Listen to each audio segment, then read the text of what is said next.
bago sa motor natin is naka-block na tayo. Pitts bike na 57M pang isma. Etomac pang helmet.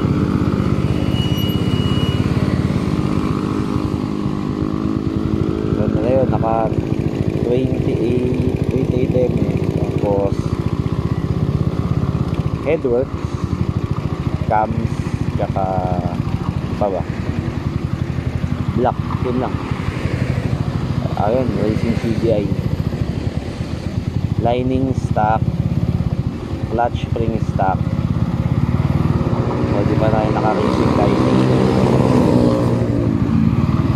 Stock pa yung lining natin pa doon. Kaya medyo maatungal. Pero okay naman, manak ko. Hindi nga lang ganun katipid kagaya nung sa stock na carb tsaka set nito. Naka ignition coil tayo na Q-Tech.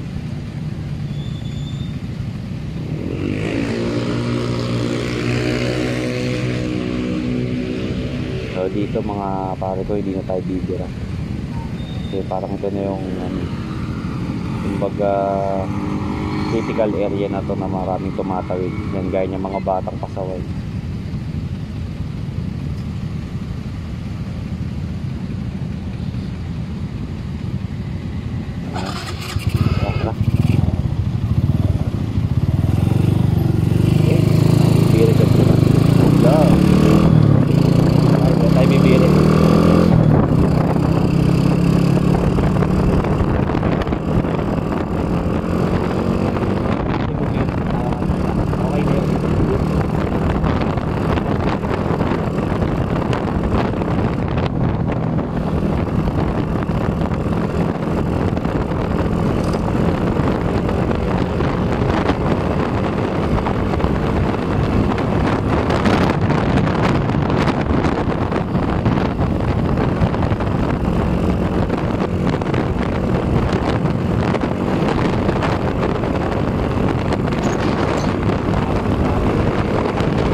Dalawa pa.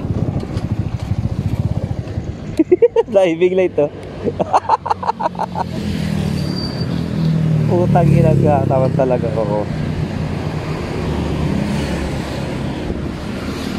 Ay, nahulog. Hindi naka-ano. Racket. Dalawa. Gusto po. Paano to ngayon? Nakalawit to dito.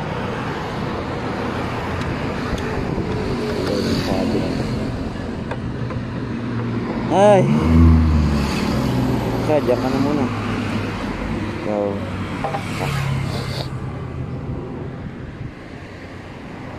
puta, pagising na ako ba?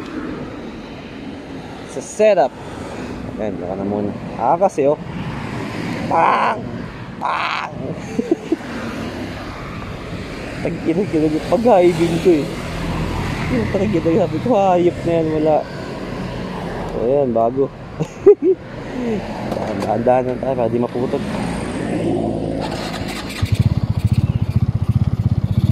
Wait.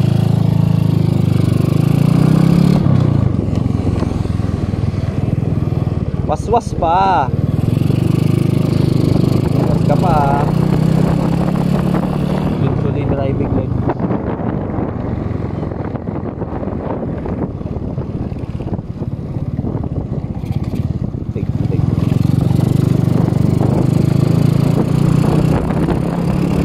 Anyway, so yun, pauwi na tayo. Galing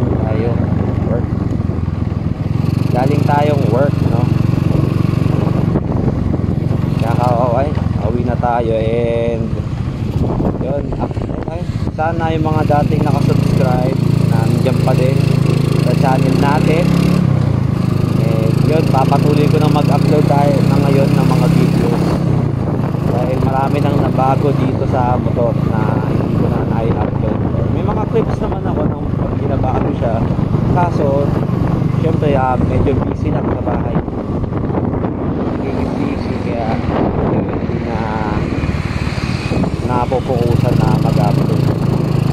So ayun na kasi tunay na dahilan. Siyempre, hindi naman pwede magtuon natin ng pansin kung pag-edit saka mag-upload. So, yun, isa nakakaligtaan ko na lang din.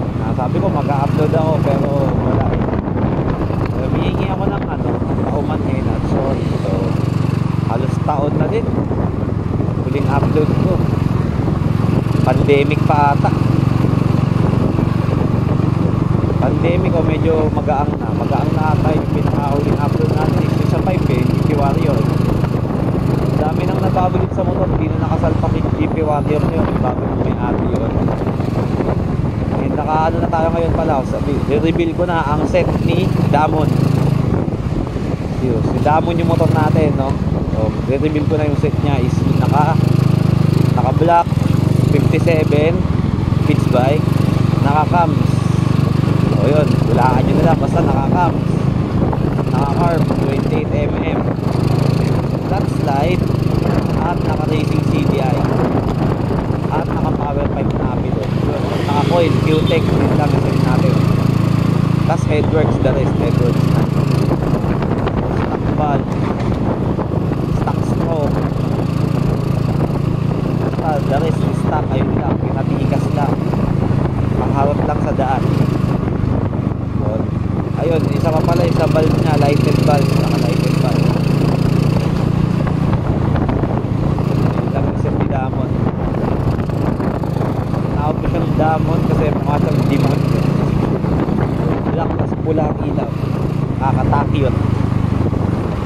Grabe si Madam. Naka-helmet siya na.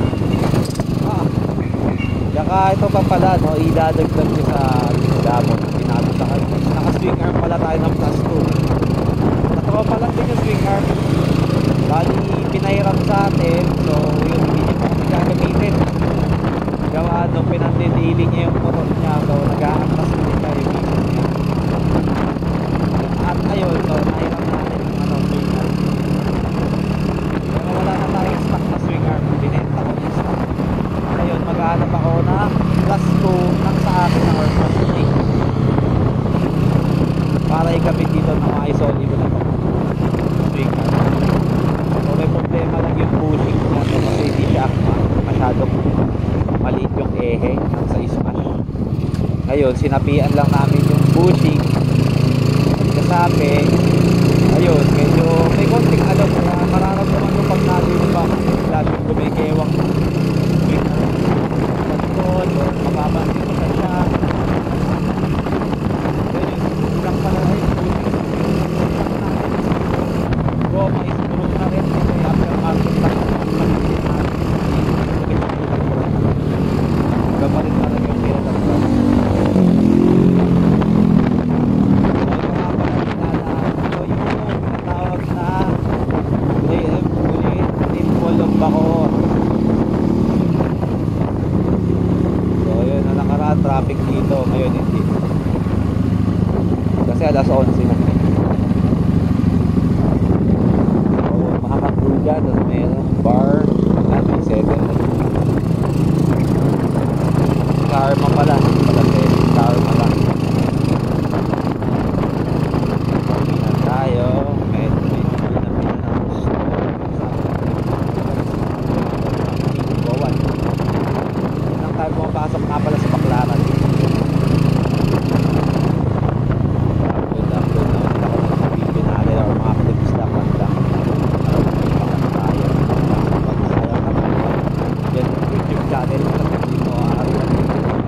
Gusto ko ba naman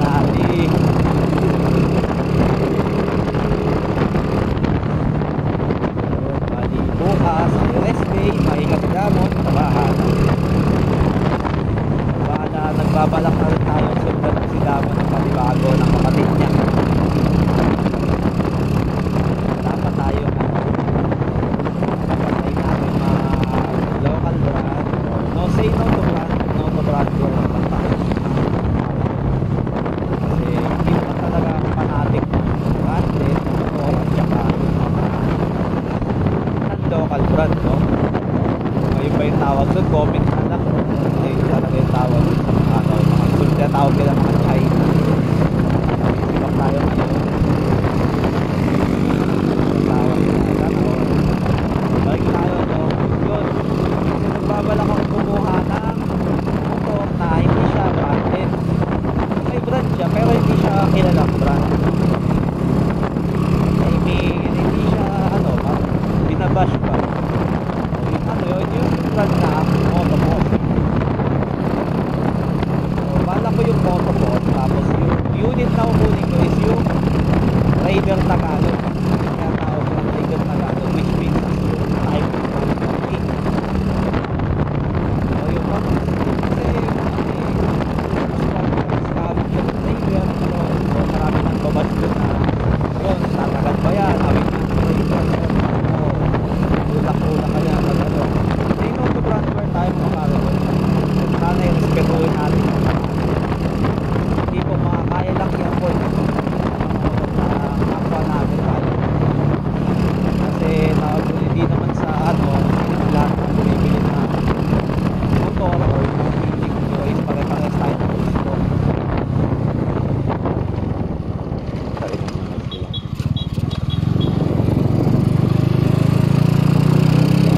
Balik tayo yun, hindi nga ano, lahat is kayang bumili ng branded na motor. That's why meron nga tayong option yan sa mga kagaya nila. Mga kagaya ko din na ano, gusto ko lang ano, kasi itong CW hindi ko na siya pwedeng set list kahit nakaset na siya. So pag-daily ko na hindi siya ganun ano, hindi siya biro sa konsumo ng gas. Unang-una sasabihin ko na sa inyo, pag nagkarga kayo dapat handa kayong gumastos sa gas talaga. Kasi hindi na pwede yan yung sasabihin nyo na gusto nyo ko ng mabilis na motor pero gusto ko matipid sa gas. Maling-mali yun mga paragon. Pag nagkarga kayo ng motor, huwag nyo i-expect na yung konsumo ng gas nyo nung stock na ganun pa rin. Kasi nagkarga kayo which means yan, gaya nyo nag-big car at port, so lalaki yung mga butas nyan. Big car, mas malakas siya kumain ng gas, mas mabilis kasi nga sabi nga ng mga ibang mekaniko nakakalabis, binabanggit niya lagi na more gas, more power.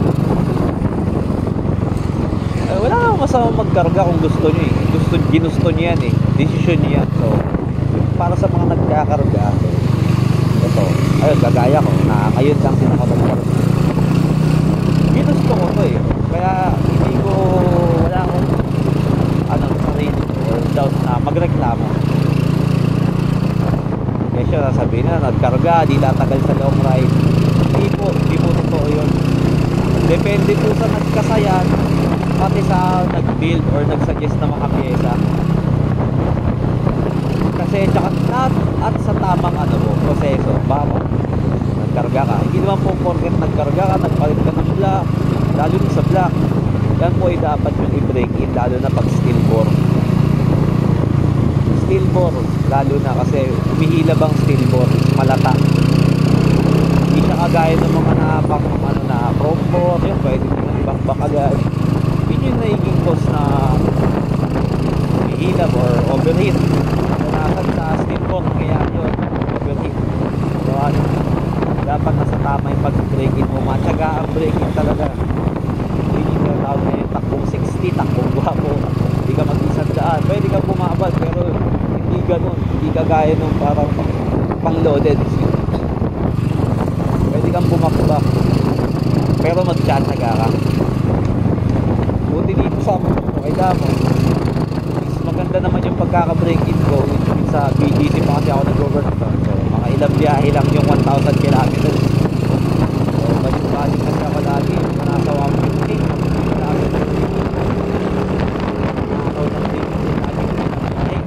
hindi lang naman magpunyahe ka dito pasok, isip din ngayon lang ibabiyahe mo kaya yan nakita yan okay na yun. Ganun yung mga tawag mga pinaka the best talaga is yung braking check-in talaga kung magkakaroon. Pero kung fanatic naman kayo ng stock, so yun, pwede kayo magano ng stock pero may may hatang, mapapalad ka sa marunong. Try nyo mag-clutch sliding o kaya clutch brake, tapos yung sprocket. Kahit ayun lang, kung gusto nyo matipid, huwag kayo magpapalit ng car.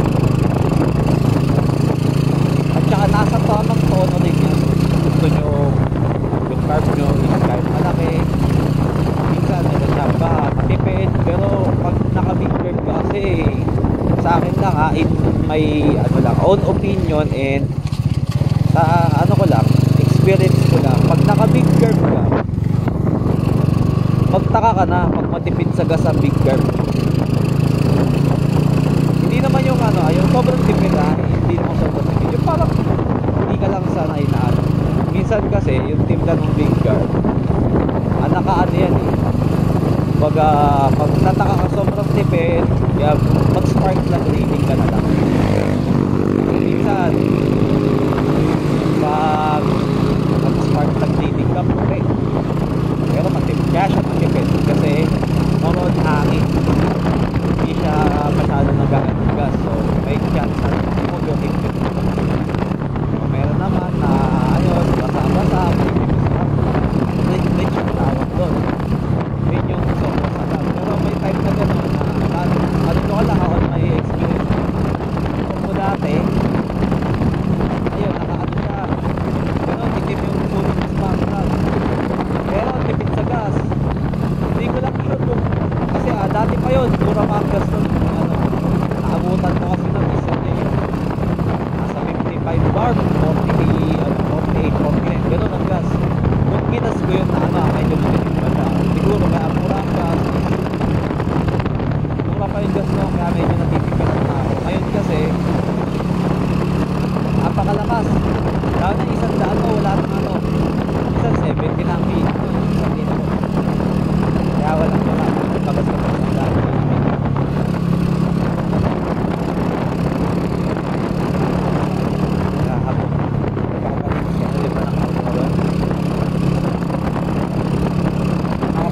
Tayo nakihit sadlo na kayo o yun, ang tabay na lang kayo sa natin so, may checkpoint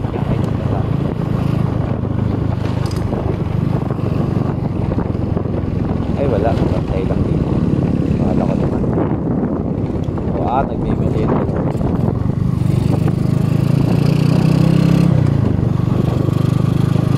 barber shop din sa taas, at tropa yan, bisitahin nyo, Aaron's Barber Shop, located at dito sa Paliparan. Malapit lang siya, landmark is malapit siya sa Copy Mart. Test ko to dati o yun, landmark niya is malapit sa Pintong Gubat, yan, tapat.